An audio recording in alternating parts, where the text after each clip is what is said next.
Esta semana passou feito o ciclone bomba e os ventos não param de soprar em Brasília. Teve história de cachorro sendo devolvido, propaganda com uso de imagens fake também voltaram atrás. Mas o episódio que mais chamou a atenção foi a do ministro, o ministro que foi sem nunca ter sido. O que nós cristãos podemos aprender com o caso do ministro ou ex-ministro Carlos Decotelli? Antes, durante e depois desse episódio em que o ministro foi demitido, ou melhor, pediu demissão, a internet, você sabe que não perdoa e vários memes foram surgindo. E o presidente acabou nomeando o camarada num dia e acho que menos de 5 dias depois, antes mesmo que ele tomasse posse, o Decotelli acabou pedindo demissão. E as razões da demissão, Decotelli, ele mentiu no seu currículo. Currículo este que apareceu lá no site, no portal da CNPq. Doutorado, mestrado, pós-doutorado, tudo ficou sob suspeita. Mas qual o problema se ele for um bom profissional? Afinal, a gente sabe que mestrado, doutorado não são requisitos para o cargo de ministro. Se ele for competente, estas especializações não fazem diferença alguma. Eu estou falando isso porque eu ouvi um amigo defendendo esta lógica. A gente estava conversando e ele falou, o que tem a ver o cara ter mentido sobre o seu currículo, se o currículo dele de pós-doutorado não muda em nada, o fato é que ele pode ser um bom ministro. E faz sentido essa argumentação. Mas aí eu fiquei pensando, e cheguei até a comentar com ele, você dizer que quem tem doutorado e pós, sem ter completado este curso, isso pode de repente não ser crime, mas é uma mentira. E aí, eu cheguei até a comentar, que qual seria a sua reação se você estivesse esperando, por exemplo, a sua igreja estivesse esperando um pastor, esse pastor novo que vai chegar para sua igreja, e enquanto você espera, você descobre que aquele pastor é um mentiroso, que ele mentiu sobre, sei lá, o seu curso de pós-graduação ou mestrado em teologia. Como fica a moral deste homem que está chegando? É claro que haveria ali no mínimo um alvoroço, entre aquela comunidade. Uma comunidade hipotética, aqui na minha história hipotética. Esta comunidade, parte dela, com certeza não acharia normal. Talvez o pastor até assumisse o seu cargo, mas haveria uma certa dúvida sobre ele.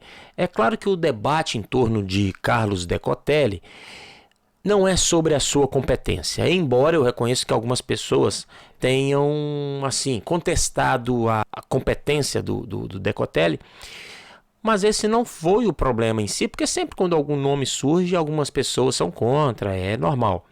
Eu acho que tem mais a ver com o fato deste governo ele sofrer uma certa pressão, não? Então qualquer um que for a essa altura do campeonato for anunciado, vai ter uma pressão em cima, o pessoal vai correr atrás, vai procurar saber quem é, e aí qualquer erro pode vir à tona.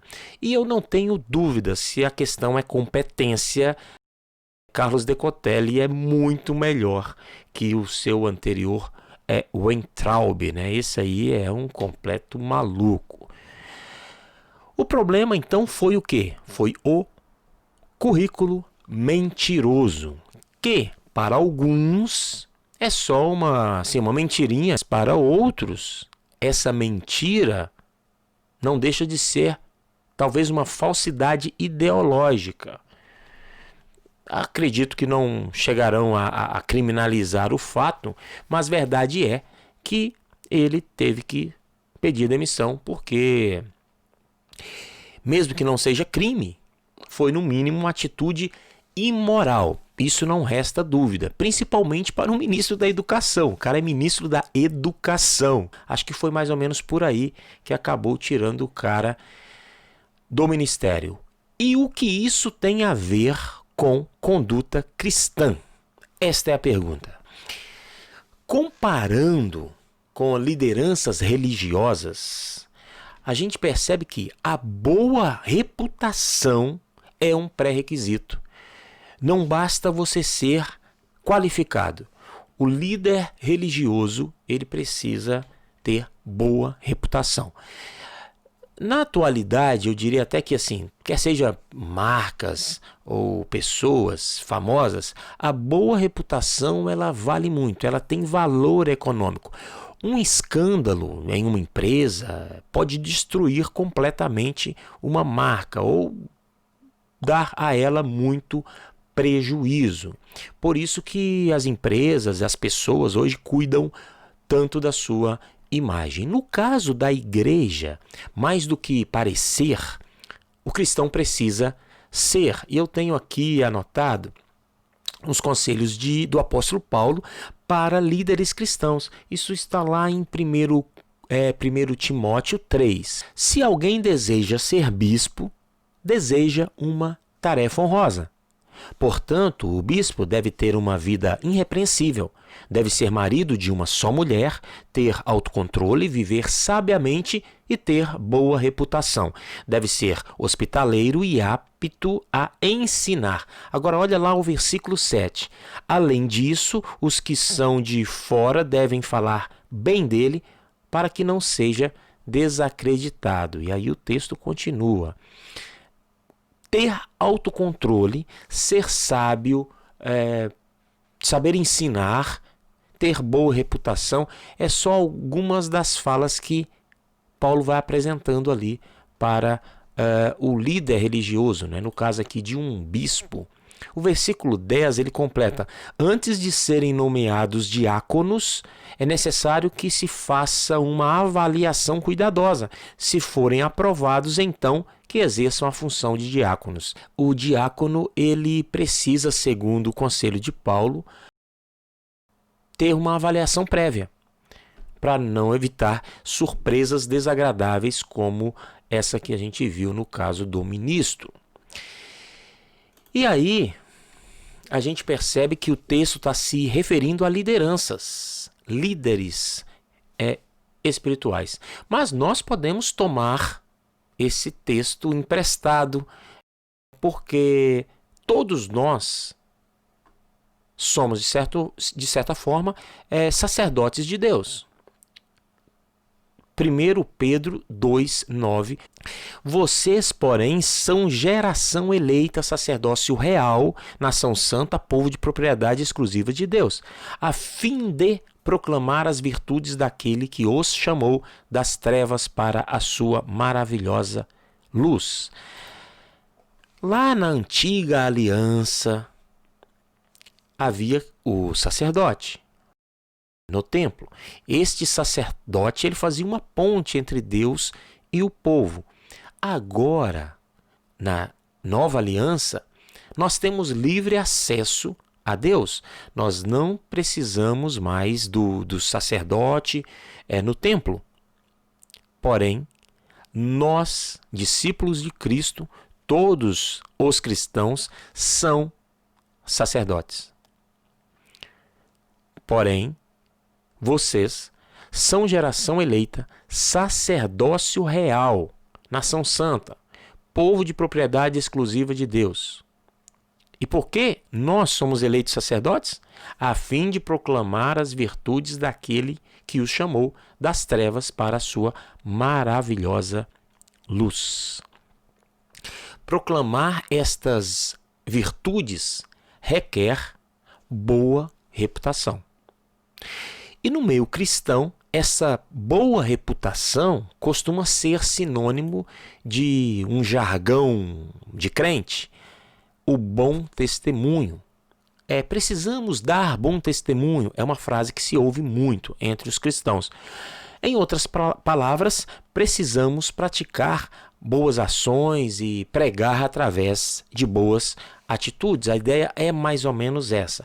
Mas este testemunho é bem mais que uma boa imagem. Vamos ler aqui Atos 1, versículos 6, 7 e 8. Pouco antes de Jesus Cristo ascender ao céu, ele disse estas palavras aos discípulos. Em primeiro, os discípulos, eles estavam com Jesus e lhe perguntaram: Senhor, será que esse é o momento em que restaurará o reino a Israel? No último vídeo que eu postei, eu falei um pouco sobre essa questão do reino, né? E como que os judeus estavam esperando o Messias. E quando Cristo surge, aqueles judeus ali que se tornam discípulos dele têm a convicção de que Jesus é o Messias. Mas eles esperavam o estabelecimento do reino de Deus, como prometido lá no Velho Testamento. Diante desta pergunta, deste anseio pelo reino de Deus, Jesus responde: o Pai já determinou o tempo e a ocasião para que isso aconteça e não cabe a vocês saber. Vocês receberão poder quando o Espírito Santo descer sobre vocês e serão minhas testemunhas em toda parte. Aqui, Jesus pede a seus discípulos que eles testemunhassem do próprio Cristo. Isso faz parte do movimento de pregar o Evangelho, como a gente leu no outro texto, né? Que a fim de proclamar as virtudes daquele que os chamou. Agora Jesus diz para eles serem testemunhas. E quando eu vou para o dicionário, o termo testemunho significa declaração feita pela testemunha, pela pessoa que estava presente e ouviu algum acontecimento ou crime. O testemunho pode ser um depoimento, o que pode ser usado para comprovar a veracidade ou a existência de algo. O dicionário também diz que o testemunho é uma prova. Portanto, testemunha é a pessoa que vê o fato e atesta a veracidade do fato. Neste caso, a testemunha não é aquele que fala de si mesmo, mas quem dá o testemunho da pessoa de Jesus Cristo. Você já viu aqueles testemunhos que as pessoas... Isso você encontra muito no YouTube. O cara fica, 2 horas falando de sua própria vida, de experiências pessoais, às vezes de uma vida criminosa. Ele fala dos crimes em detalhes. E aí lá no final ele tira uns 10 minutos para falar o que Cristo fez na vida dele. Deveria ser o contrário. Se ele gastou 2 horas, ele tinha que falar talvez 10 minutos dele e o restante do tempo falar e glorificar de Deus. Testemunhar, neste caso, é você se relacionar com as pessoas a fim de levar a elas a mensagem do Evangelho e do amor de Cristo. A proposta bíblica, portanto, é essa, que as pessoas conheçam a Deus através de nós e por isso a má reputação ela faz um estrago na missão de qualquer discípulo. Por isso Paulo, quando ele estava em uma cidade, ele procurava conhecer até a cultura local para assim se adaptar a ela, não absorvendo princípios, mas alguns usos e costumes. Por exemplo, se Paulo chegasse em um lugar, uma cidade, grega, e ele descobrisse que ali as pessoas culturalmente, com cabelo grande fossem mal vistas como criminosos, ele cortava o cabelo. Então ele se adaptava àquele costume para não ter a aparência do mal, porque aquela aparência se tornava um ruído na comunicação. Para Paulo, tanto faz você ter cabelo grande, curto, careca, barba longa, comprida, mas se isso se torna um ruído na sua comunicação, então que faça barba ou que deixe ela crescer. Então, a ideia aqui é o foco do cristão que não está em si mesmo, mas passa a estar em Cristo. Então dane-se o meu cabelo. O meu gosto, se preciso for, eu vou usar uma calça que eu não gosto. O importante é eu ter livre acesso às pessoas, para assim poder me comunicar com elas e deste modo levar o evangelho a todos. Esta era a maneira como Paulo se comportava. E estas coisas, elas têm a ver com estratégia, com preparo. Portanto, o ministro Decotelli, talvez ele estivesse preparado. Tecnicamente, ele fosse um homem preparado para ser o nosso ministro. Mas ele caiu porque ele perdeu a moral. Sua imagem foi danificada, foi prejudicada por fatores que não estão diretamente relacionados com a sua capacidade técnica de exercer o cargo.